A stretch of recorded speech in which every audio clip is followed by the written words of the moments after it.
할렐루야, 사랑하는 친구들, 어제 하루도 잘 지냈나요? 오늘 2월 2일 화요일 청매큐티 시작하도록 하겠습니다.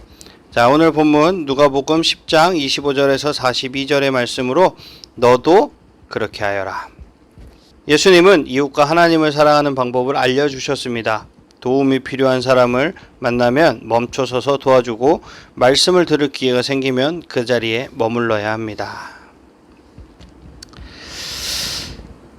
어떤 율법학자가 일어나 예수님을 시험하려고 말했습니다.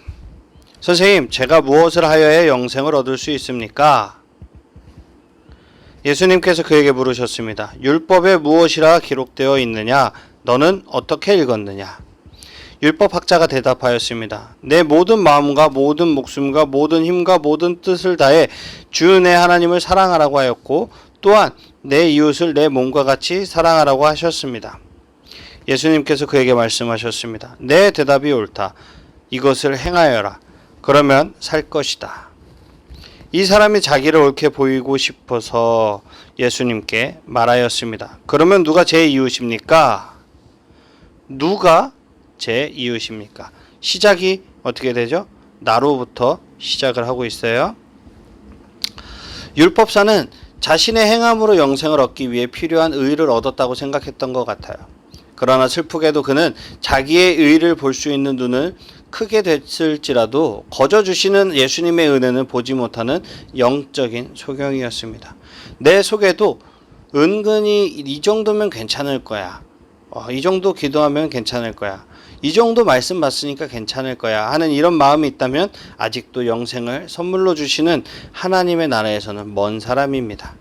오늘 말씀을 보시면서 예수님의 은혜를 보는 여러분들이 되시기를 축복합니다. 아멘. 이어서 보도록 하겠습니다. 예수님께서 대답하셨습니다. 어떤 사람이 예루살렘에서 여리고로 내려가고 있었다. 그런데 도중에 강도를 만났다. 강도들은 이 사람의 옷을 벗기고 때려서 거의 죽은 채로 버려두고 갔다. 마침 한 제사장이 그 길을 내려가다가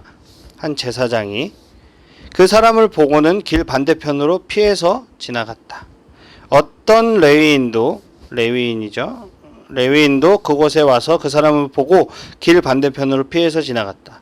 이번에는 어떤 사마리아 사람이 그 길을 여행하다가 그가 있는 곳에 이르렀다. 사마리아 사람이 그를 보고 불쌍하게 여겼다. 그래서 그 사람에게로 가서 그의 상처를 올리브 기름과 포도주를 붓고 붕대로 감쌌다. 그리고 그를 자기의 짐승에 태우고 여관으로 데리고 가서 그를 정성껏 보살펴 주었다. 다음 날 그는 은화 2개를 여관 주인에게 주면서 말했다. 이 사람을 잘 보살펴 주세요. 만일 돈이 더 들면 내가 돌아올 때 갚겠습니다. 너는 이 3사람 중에 누가 강도 만난 자의 이웃이라고 생각하느냐? 율법사는 자기 도움을 받을 수 있는 이웃이 누구인지 물었지만 예수님은 그가 도움을 필요로 하는 사람에게 참된 이웃이 되어 주었느냐? 이것에 관심을 두었어요. 율법학자는 나의 이웃이 누구냐고 물어봤고 예수님은 누가 이웃이냐고 되물어보셨어요. 참 사랑은 누가 내 사랑을 받을 자격이 있는지를 따지는 것이 아니라 도움을 필요로 하는 자에게 자비를 베풀어주는 이웃이 되는 것입니다. 이것이 주님이 내게 베푸신 사랑이고 오늘 내가 베풀어야 할 사랑인 것입니다. 믿으십니까? 아멘. 율법학자가 대답했습니다. 그에게 자비를 베풀어준 사람입니다. 그러자 예수님께서 그에게 말씀하셨습니다. 가서 똑같이 하여라. 저번에도 배웠지만 사마리아인은 유대인들에게는 경멸의 대상이고 짐승만도 못한 사람이에요. 그러니까 사마리아인입니다 라고 표현을 못하고 그에게 자비를 베풀어 준 사람이라고 하는 거죠. 그러니까 결론은 자비를 베푼 사마리아인처럼 주님이 내게 베푸신 사랑이 어떤 것인지 보여주기 위해 너도 가서 이와 같이 하라는 그 명령에 우리는 순종해야 한다라는 거예요. 그러니까 전체적으로 보면 예수님을 시험하러 온 율법사의 마음을 다 아시고 예수님은 다 드러내십니다. 율법사는 자기의 의를 내세워서 영생을 얻을 수 있을 거라고 생각했지만 주님은 오히려 사마리아인의 이야기를 통해서 율법사야말로 의가 바닥난 영혼임을 일깨워 주신 거예요. 그리고 그처럼 영적으로 파산당한 자들을 위해 주님이 오셨음을 암시하고 있는 것입니다. 사실 당시 유대인들의 영적 형편은 강도 만난 자처럼 비참한 처지였죠. 게다가 그들을 돌봐야 할 영적 지도자들은, 그러니까 사두개인이나 여기 바리새인이나 여기서 나오는 그 율법사들, 이런 영적 지도자들은 백성들의 비참한 영적 상태에는 관심을 두지 않고 오히려 이들을 돕기 위해 참 목자로 오신 예수님을 배척했어요. 그러나 예수님은 이들을 구원하시기 위해 목숨까지 내어주시면서 극진한 사랑을 베푸셨습니다. 그러므로 자비를 베푼 사마리아인 이야기는 단순히 율법사의 부족함을 드러내는 것으로 그치지 않고 원수 같은 죄인을 위해 사랑을 쏟아부으신 우리 주님의 은혜를 드러내고 있는 것입니다. 내게 아무런 의가 없음을 아시고 오늘도 이 사랑을 베푸시기 위해 오시는 그 주님의 손길을 우리는 어떻게 맞이해야 할까요? 우리 38절부터 보도록 하겠습니다. 예수님과 제자들이 여행을 하다가 어떤 마을로 들어갔습니다. 마르다라는 여인이 예수님을 자기 집에 모셔들었습니다. 마르다에게는 마리아라는 여동생이 있었습니다. 마리아는 예수님 발치에 앉아서 말씀을 듣고 있었습니다.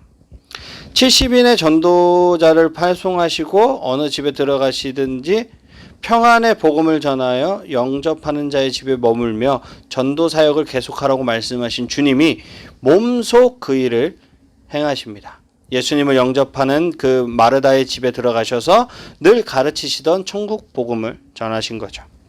마르다는 여러 가지 접대하는 일로 분주하였습니다. 그러다가 예수님에게 다가와 말했습니다.